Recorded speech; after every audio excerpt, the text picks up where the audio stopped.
Hey, Taco here. Just wanted to go over Airspace a little bit more before summertime because I'm about to lose access to my magic board here. Hopefully you'll see some more in-flight videos and less in the building videos. So, thought I'd talk a little bit about Airspace and like where we can go, where we can't go. Let's say that you want to take off from Conway Municipal Airport in Conway, South Carolina. This is Myrtle Beach, the Grand Strand, also known as Murder Beach. So you want to take off from Conway and you want to go down to the coast and then hang a right and fly on down to Georgetown, which is another airport just like Conway. It's non-towered, it's in Class G space with a floor of E above it at 700 feet. So you can take off from there as long as the FBO guys don't give you too much of a problem. But you've got this magenta ring here, which is the airspace for Myrtle Beach International Airport. So can I fly anywhere in this ring? Where can I fly? Where can I not fly? Do I have to alter my flight path? Okay, so do I have to fly? Do I have to come around here and totally stay out of it? Well, that's what I'm going to talk about a little bit. So, this magenta ring gives you plenty of information for you to decide what to do and what not to do. So, generally, this is what the airspace would look like. Here's a magenta ring with a second layer of magenta ring on the outside. So you've got the internal ring and the external ring. And generally, they look like this. It's sort of an upside down wedding cake. So this, in 3 dimensions, is this. And how do you know where the different heights are? Well, the sectionals will tell you. This center ring, you want to stay out of that altogether. Because as you see, it says SFC. So this is the airspace. This is Class C airspace all the way to the surface. So from the ground on up. Now, 40 on top. Remember in one of my previous videos, I talked about how runways are measured in hundreds of feet. So 100 feet is 5,000 feet. Same thing here. Tack 2 zeros onto the end of this number. So the internal ring goes from the surface to 4,000 feet or 4,000 feet.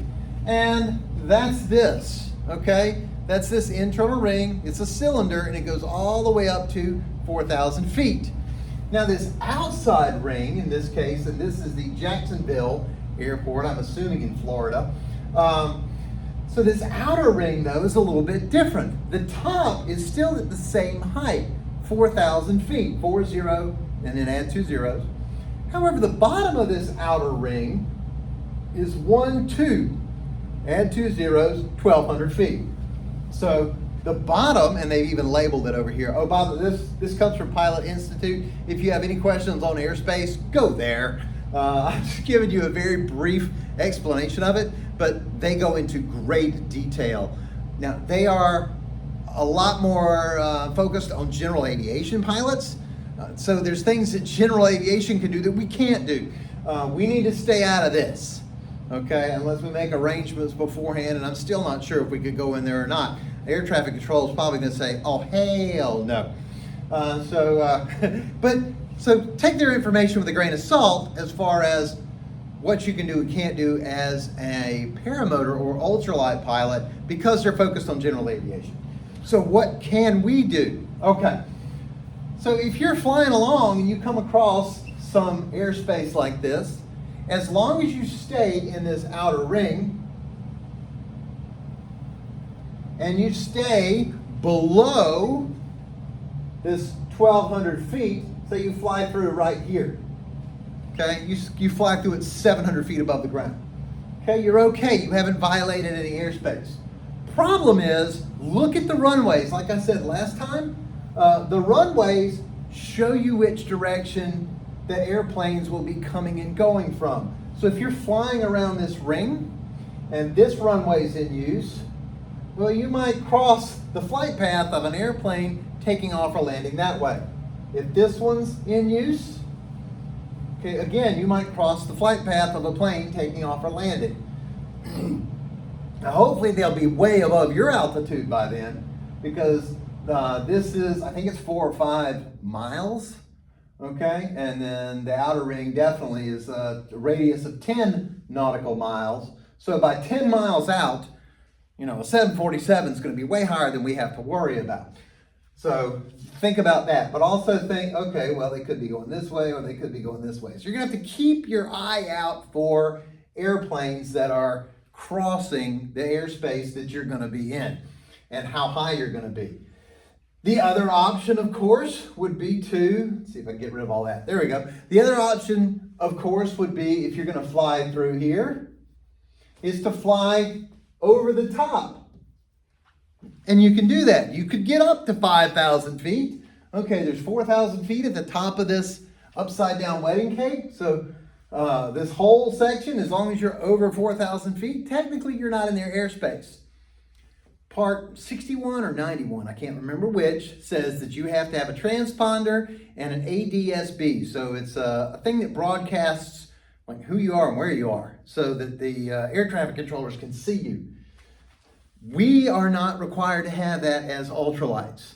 So when you see something that says all aircraft in such and such range of an airport is required to have a transponder and ADSB, we are not. We are ultralight air vehicles, not ultralight airplanes. There's a huge difference according to the FAA. So you can technically fly over this thing without ADSB, but again, if you're this close to a major airport or a semi-major airport, one where you're going to have 727s coming around, you know, the fact that you're over their airspace doesn't mean that they're not coming down. So you risk getting splattered all over the front of a 727 or an Airbus or something. So you got to watch out for that. It's best to avoid this if you can, but legally you could fly here, you could fly here, you just can't fly in here, okay? So yes, could you come across this way? Yep. Could you come across this way? Yep, as long as you are below 1,200 feet or over 4,000 feet. Could you come directly across the top? Sure, as long as you're over 4,000 feet. However, remember, as ultralight pilots, we are not allowed to fly over crowds of people or over congested areas. I guarantee you, if you fly directly over this airport, you're violating the whole thing about flying over people in congested areas. Okay, so if you're over anywhere in Jacksonville, Florida, close to the city, which is down here kind of in yellow, anywhere in Jacksonville, Florida, you're probably going to be in a congested area or an area where there's plenty of people. You've got lots of water down here. You've got lots of towers of different sizes all around Jacksonville. And then, of course, you've got the airport itself. Lots of other small towns. There's Nassau here. There's something that's cut off. I'm not sure what that is. But so all this would be Class C. You're probably going to get some congestion, especially in the middle here. So let's clean this off. Let's get rid of him. Okay. So going back to our Myrtle Beach flight. Again, you want to fly from Conway down to Murrells Inlet and then on in towards Georgetown. Okay, so what can we do and what can't we do? Well, this airport is a lot like Jacksonville. You've got this inner ring that's 40 over SFC. So it's like an algebra equation. 40 plus 00, 4,000 feet at the top, all the way down to the surface. So this is a no-go for us. So we got to stay out of there. Plus, you're in Myrtle Beach area. All this is going to be really congested. You see all the yellow along what they call the Grand Strand. So all this is going to be really congested. Lots of houses all the way up to the shoreline. Lots of cars. This is a big 2-lane road. I think it's 7. One of these is 17 and one's 17 bypass. I can't remember. But both of these are really busy. There's a ton of stuff down there. So I wouldn't want to fly in there anyway because there's probably not going to be a whole lot of places to land if you have an engine out. Plus you're violating the no flying over people thing. So the outer ring here, okay, well, it's 400, so we got 4,000 feet at the top, we got 1,200 feet or 1,200 feet at the bottom. So as long as we fly either above 4,000 or below 1,200, we're okay to fly through here. This is a lot of swampland, so you might want to look at Google Maps and find out how congested this place would be. I know Conway's pretty congested, especially in the summertime with all the traffic coming down to the beach.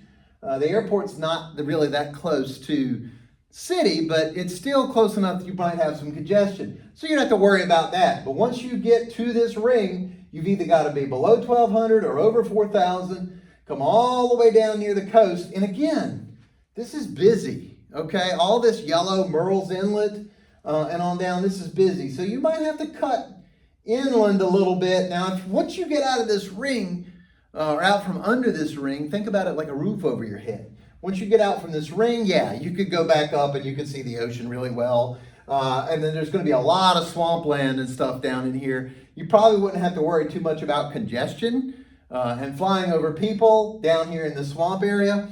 Now, you would have to start worrying about, okay, where am I in terms of this military operations area? Is it busy? Is it not busy? Is it in effect? Can I go in there?